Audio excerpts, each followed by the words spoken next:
wild pursuit of a suspect ends with officers ducking for cover. Gunmen opened fire on police in Portsmouth. Here's where it all went down. The pursuit started early this morning on South Military Highway in Chesapeake and didn't end until the vehicle stopped on Victory Boulevard in Portsmouth. That is where we find 13 News Now reporter Allie Weatherton. Allie.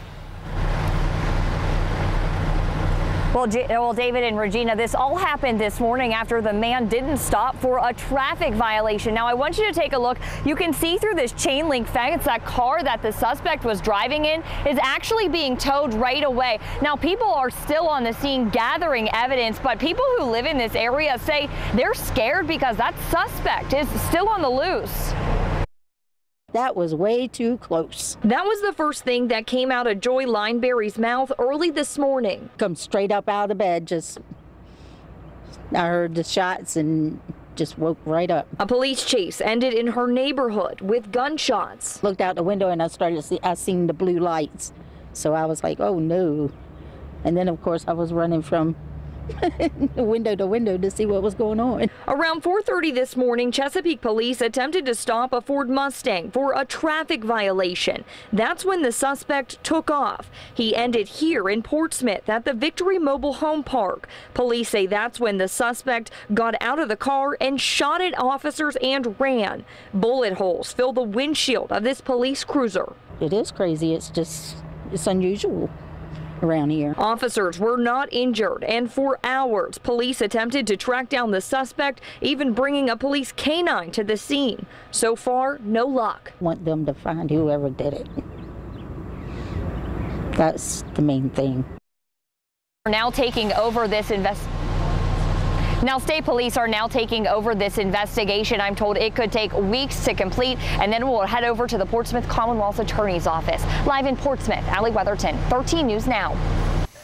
We're staying on top of that breaking news in California right now. At least 4 people have been shot after police say a woman started shooting inside YouTube's headquarters. These are live pictures from that scene. Here's what we know so far. Authorities say one person is dead. They believe that person was the gunman and that she died of a self-inflicted gunshot wound.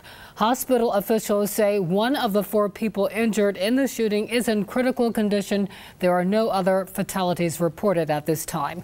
Look for continuing coverage after 13 News Now on World News Tonight. All right, a big drop in temperatures yesterday, a big jump in temperatures today, and the chance of a rainy mess tomorrow. Basically, welcome to spring. That's right. Springtime in Hampton Roads when we get wild swings in temperatures and the potential for some thunderstorms tomorrow. So we'll track that coming up here. First, we'll take a look at temperatures around the region today. We saw the sunshine finally break through the clouds, and it really depended on where you live as far as those temperatures. 61 degrees in Melfa and Norfolk, 60 in Virginia Beach, though we were in the 70s and still near 80 degrees down towards Edenton, where it's 79, 77 Elizabeth City and Currituck. Again, that northeast wind really tough to overcome in the springtime. Just didn't quite get there in Norfolk, and once you got into North Carolina, those southwest winds really pushing those temperatures up. We are tracking again a couple of showers out through western Virginia right now, and as they move eastward and northeastward, they could impact some of the far northern parts of the area later this evening. Not expecting a big deal with the rain through the rest of the evening. It's this much larger system out towards the west that we're tracking that'll move through here tomorrow afternoon, giving us a chance for some showers and thunderstorms, say after about 2 o'clock and into the 6 o'clock time frame tomorrow afternoon. And some of those storms may be on the strong side, especially if we see some sunshine in the morning and those temperatures really start to climb through the day. But through the evening, temperatures pretty much holding steady where they are, but those clouds will be on the increase. Temperatures overnight only in the mid 60s, and that's where we will start the day tomorrow with temperatures climbing back up near 70 degrees. Of course, we'll track those chances for showers and thunderstorms, and I'll time things out. All that and more coming up in just a few minutes. All right, thanks, Evan. Right now, Norfolk City Council is looking ahead to the next fiscal year, and they're talking about raising your real estate tax. But the city manager says it's because Norfolk is facing some major challenges. 13 News Now reporter Jacqueline Lee spoke with him, and she joins us now live with details. Regina, City Manager Doug Smith said Norfolk has some big issues to tackle. That includes aging infrastructure, sea level rise, and poverty. So to combat this, he is suggesting a 10-cent real estate tax increase. In some ways, a unique piece for us is the regional economy. We really have not bounced back since the Great Recession. It's a situation that has left Norfolk with a sluggish economy and short of funding. City Manager Doug Smith said the state gives the city $27 million less than it did in 2009. Our big problems are real. They are sea level rise and poverty and aging infrastructure. And to tackle those problems requires new revenues. That new revenue comes in the form of a proposed 10-cent real estate tax increase. 19% of the revenue would address poverty, with $3.5 million invested in the St. Paul's redevelopment initiative. Norfolk has 30% of the public housing in the region. And so it is imperative that we take on an approach of inclusive economic growth that allows us to help those folks and lift those residents up and allow them to be productive. 10% of tax revenue would go towards addressing sea level rise, like raising the downtown flood wall and reducing neighborhood and street flooding. Sea level rise, we've talked about a lot. I think folks see that every time there's a high tide or heavy rain. And the reality is we can't turn a blind eye to that, and that requires significant investment. Smith emphasized these projects are investments that will improve efficiency and save money down the line. I think we'll get some pushback, but I think most people understand that if you want something, you have to pay for it.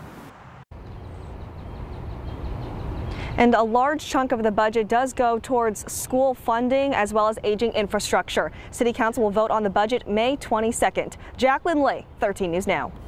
A new option for flyers at Norfolk International Airport starting in June. Allegiant Air will offer flights from Norfolk to Jacksonville, Florida. And get this, tickets for a one-way flight start at $49.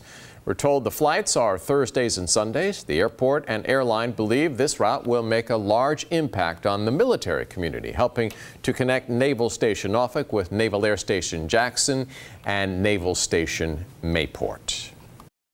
Survey shows that about 15% of our total passengers are either directly in the military or their military families that travel through.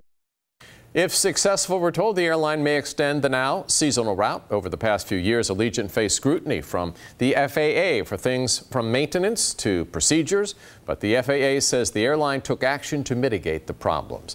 A Norfolk staple is expanding. Bold Mariner Brewing Company is set to open another location in Ocean View. The owner says it is converting the old Bank of the Commonwealth building into a brewery. That's on East Ocean View Avenue. The goal is to have it open by this fall or winter. We're told the location will give the brewery the ability to create new beers as well as bring back popular ones. Virginia Senator Tim Kaine is traveling around Hampton Roads, making it official that he is running for re-election.